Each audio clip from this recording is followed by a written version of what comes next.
The Urbanist is brought to you in association with the Department of Culture and Tourism, Abu Dhabi.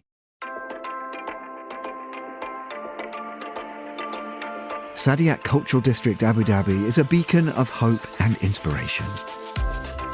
A catalyst to spark growth and collaboration with museums and experiences, where art and science and nature and technology coexist.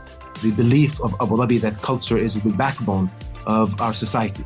Stay tuned for a special episode of the show, in which you can hear His Excellency Mohammed Khalifa Al Mubarak explain exactly why and how Saadiyat Cultural District Abu Dhabi is the perfect place to collaborate, create and innovate.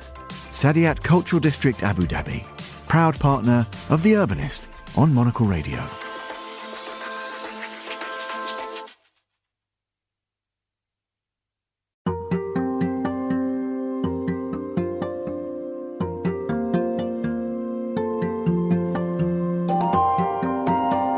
Mixed-use development is an important concept for any city planner to keep in mind when designing new pieces of the urban realm. In Paris, a city where space is at a premium, getting more out of a building is important. But if you know where to look, there are good examples of mixed use everywhere, even some that have existed since the Middle Ages. You're listening to Tall Stories, a Monocle production brought to you by the team behind The Urbanist. I'm Carlotta Rebello. In this episode, David Stevens visits a historic corner of Paris that has been changing shape for centuries.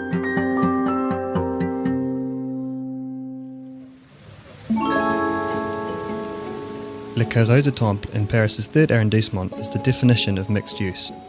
The different personalities which inhabit the space today are almost as numerous as the historic transformations it has undergone. Between the 12th and 19th centuries, it housed a Knights Templar fortress, a textile market, it imprisoned the royal family during the French Revolution, and was a site for numerous cultural gatherings. It wasn't until 1863 when the current buildings took form here, after the market halls and rotunda were demolished to make space for a collection of 6 cast iron, glass and brick pavilions. In 1904, following hosting the first Paris Fair, 4 of the 6 pavilions were dismantled, leaving the 2 which remain today. The market hall which called these pavilions home saw great success through the 1900s, with thousands of merchants operating during the 1950s, 60s and 70s. But as occupants diminished from the 70s onward, the space came up against existential challenges, with the district mayor calling for a car park to replace the structure in 1976. Citizen mobilisation thankfully saved it from a disappointing end. In the early 80s, the building was granted historic status, stymieing any further plans for destruction. But as trade continued to decline, a new plan for its future was desperately needed. In 2001, the newly elected mayor proposed a complete restoration, and the project was approved by the Paris Council. Years of consultation and competitions followed, with Studio Milou coming out on top as the firm that would see the historic building into its new era. The Paris Council also emphasised during the planning process the importance of the programming of the space to ensure it remained a social, economic and cultural hub for the neighbourhood. Arts, sports, trade and entertainment were all set to make use of the auditorium, market hall and studio spaces, and in 2013 the public were finally able to enjoy it again as it opened for the annual Nuit Blanche festival before its official inauguration in 2014.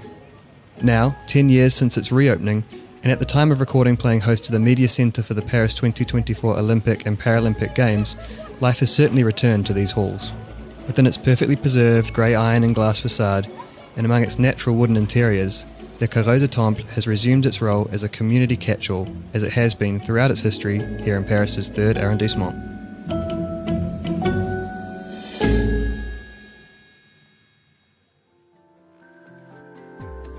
Tall Stories is a Monocle production from the team behind The Urbanist. This episode was written, produced and edited by David Stevens. Be sure to subscribe to the podcast to receive new episodes every week. I'm Carlotta Rebello. Goodbye and thank you for listening, city lovers.